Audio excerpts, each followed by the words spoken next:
ازيكم حبايبي، عاملين ايه؟ يا رب تكونوا بخير. النهارده هنعمل طاجن رز في الفرن.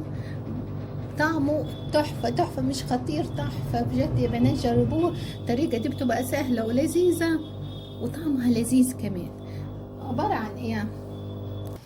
عباره عن ايه يا بنات؟ انا هنا في الطاجن بتاعي. شايفين الحافه بتاعه الطاجن دي يا بنات؟ المفروض نقسمها على 3، تلتين فاضيين والتلت التاني نحط فيه الرز. ماشي. يبقى الرز انا مش هقول لكم كوبايه ولا 2 ولا بتاع، لا بصوا جيبوا الطاجن بتاعكم. علشان يعني انا ممكن الطاجن بتاعي الحافه بتاعته صغيره او كبيره، فانت تيجي تعمل لنفس المكيال فتعمل معاك يعني متبقاش حلوه. لكن تظبط معاك ازاي؟ تظبط معاكي لو انت تقيسي المسافه، الحافه بتاعه المسافه كده هو بتاعه الطاجن بتاعك. شوفي علوه كده تقسميه على 3، تلتين فاضيين وتلت فيه رز. علشان عبالة ما بنعمل الخلطه بتاعه الرز ده مع الرز بيملى كده في الطاجن كتير. يعني التلت يعني بياخد تلتين وبعد كده التلت التاني بيسوى بيتمالي. فلازم نخلي تلتين فاضيين والتلت فيه رز. ماشي. يعني تلت. فهمت القصة كده؟ حافة الصينية او الطاجن بتاعك تقسميها على 3، تلتين فاضيين وتلت فيه رز. ده الطاجن. معايا ايه للطاجن بتاعي؟ معايا بصلاية متوسطة، مش كبيرة ومش صغيرة. معايا 1 2 3 4 5 6 طماطميات. 6 طماطميات يا بنات، هما مش كبار قوي، هو وسط الطماطم. لو انت عندك طماطم كبيرة حط 3 بس، لكن انا عشان الطماطم بتاعتي صغيرة حتى 6. وحاطة كام فص توم، يعني التوم لو 7 فصوص توم حطوهم كبار. لو هتحطي 7 فصوص توم كبار زي ده ماشي، لكن انا عشان صغيرة حتى شوية كتار. ماشي. هعمل ايه؟ هروح اعمل البصل على البوتاجاز، هفرم دول في الخلاط. انا غسلاهم كويس وقطعاهم كده عشان احطهم في شفشة الخلاط. هفرم الطماطم في شفشة الخلاط، وهجيب الحله بتاعتي او الطاسه وهحط فيها البصله ونشوف هنعمل ايه مع بعض. وهدق الثوم. هدق الثوم يا بنات، هحط لها معلقه كزبره ومعلقه كمون مطحونه، وهحط ربع معلقه شطه، وهنرجع لكم هنشوف هنعمل ايه. بدق الثوم واحط له الملح وهحط له ربع معلقه شطه، وهحط له معلقه كمون ومعلقه كزبره صغيرين. وبعد كده هوريكم هنعمل ايه. ومعايا قرن فلفل شطه يا بنات. احط الطماطم معايا قرن فلفل شطه يا بنات، ده اختياري مش اجباري. هحطه في شفشة الخلاط مع الطماطم عشان يتفرم كده ما يبقاش باين. واحط والثوم مش هدقهم، الثوم برده هحطهم في شفشة الخلاط مع الطماطم. عايزين تدقوهم لوحدهم ماشي، لكن انا حطيت الطماطم والثوم، الطماطم والثوم والفلفل في شفشة الخلاط. هحط عليهم كوبايه ميه وهفرمهم ناعم، وبعد كده هروح اعمل البصل على النار وهنشوف نعمل ايه. هحط ايه تاني عليهم؟ هحط كمون، معلقه كمون صغيره ومعلقه كزبره صغيره، وهحط الملح، وهحط حته شطه ربع معلقه شطه.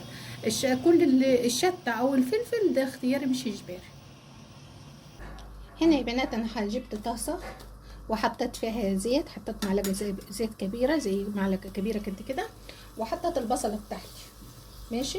وعملت ايه تاني؟ وعملت الطماطم والفلفل وتاني والثوم والكمون والكزبره شفشف الخلاط، خليتهم يطحنوا ناعم. وبعد كده حتى الثوم حطيته معهم صح، اول ما تحطيه هيطحن برضه هيبقى ناعم. كل ده علشان ما يبانش. ماشي. والملح، يعني كل التوابل بتاعتي حطيتها في الشفشف الخلاط وضربتها. اول ما اصفر البصله بتاعتي هنزل عليها بالطماطم وبالتوابل بتاعتي اللي انا حطيتها. ماشي. يبقى هفضل اقلب في البصله بتاعتي كده لغايه ما لونها يبقى ذهبي. بعد كده هنزل عليها بالطماطم. هاي يا بنات البصله بتاعتي ابتدى يبقى لونها ذهب زي كده، هنزل عليها بالطماطم والتوابل بتاعت اللي احنا حطيناها في شفشف الخلاط، اللي هي عباره عن بتاع ده فلفل اخضر وملح وكمون وكزبره. ماشي. وطماطم بس، والشطه اختياري، والملح على حسب ما انتوا تحبوا، كتير قليل براحتكم. انزل بالراحه كده.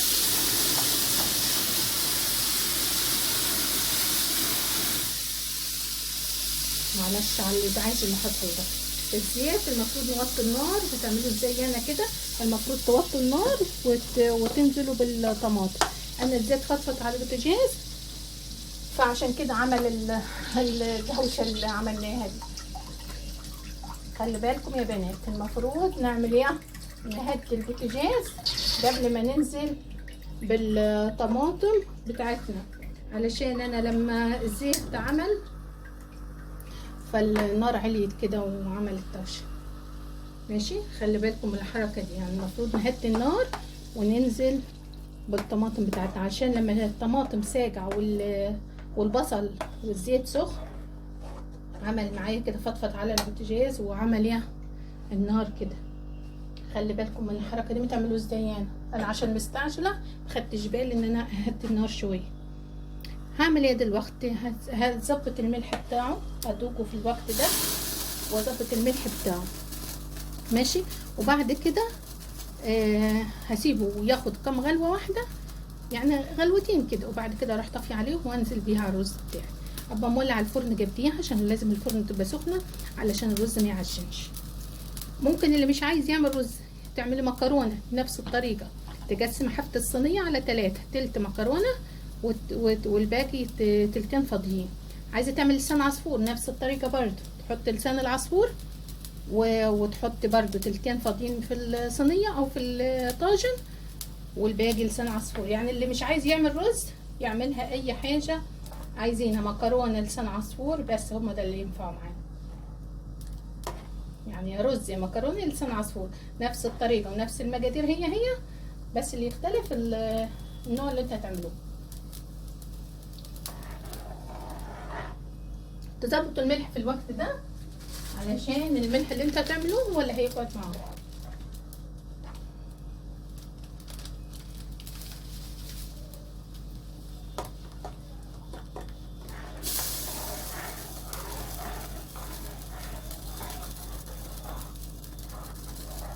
اول ما يغلي غلوه واحده نروح طافين عليه.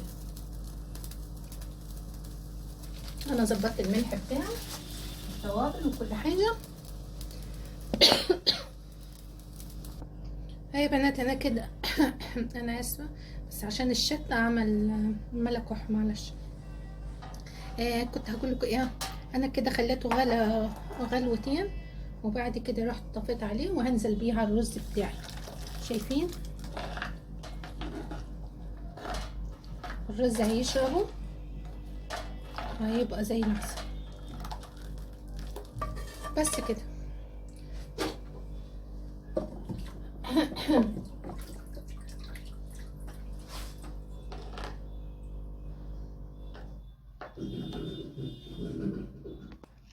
هاي يا بنات كده هقلب كده علشان الرز ينزل فيه الخليط بتاعي، وزي ما قلنا تلت فاضي في الصينيه او في الطاجن، وتلتين يبقى فيه الرز او المكرونه او الشعريه على حسب النوع اللي هتعملوه. بس واحط الخليط بتاعي هيبقى مليان كده على الاخر. ماشي، ما تخافوش ما تقولوش هيعجن ولا حاجه، كله ده هيشرب الرز وهيبقى في منتهى الجمال. هروح ادخله الفرن، انا مسخنه الفرن بتاعي، هروح ادخله في الفرن وبعد كده لما يستوي هوريهولكم. هو هيشرب كل حاجه كده وهيبقى زي العسل، بس مش على الخطوات بالظبط. اهي بنات الرز بتاعي بقدمه في طبق، بحوشه من ثانيه بس عشان انا هقدم جنبه سمك. والسمك طريقته هنزلها لكم على اليوتيوب. ماشي، ادي بصوا الرز بتاعي، بصوا مش عارفه الدخان طالع على الكاميرا، بصوا طيب حلو ازاي، مفلفل يا بنات، رزايه فظيع بجد، تحفه. مش عارفه واضح ولا مش واضح، طيب حلو خالص وريحته جميله. بس انا هقدمه هقدمه كده علشان احط فوقيه السمك وهصور طريقه السمك هنزلها لكم. انا عملته على فيديوين، الفيديو الرز لوحده والسمك لوحده عشان ما اطولش عليكم الفيديو، وهنزل لكم الاثنين مع بعض.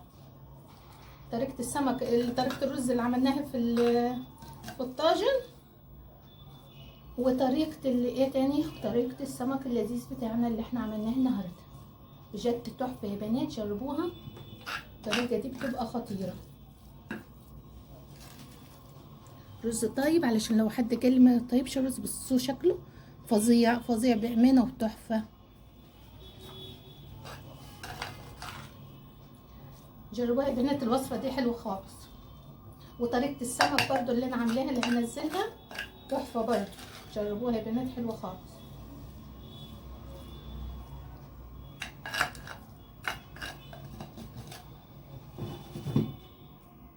شايفين الرز بتاعنا؟ شايفين شكله؟ مش عارفه اوضح كده، الكاميرا ظلماه بامانه. تحفه تحفه، شكله فظيع فظيع. جربوا يا حبايبي.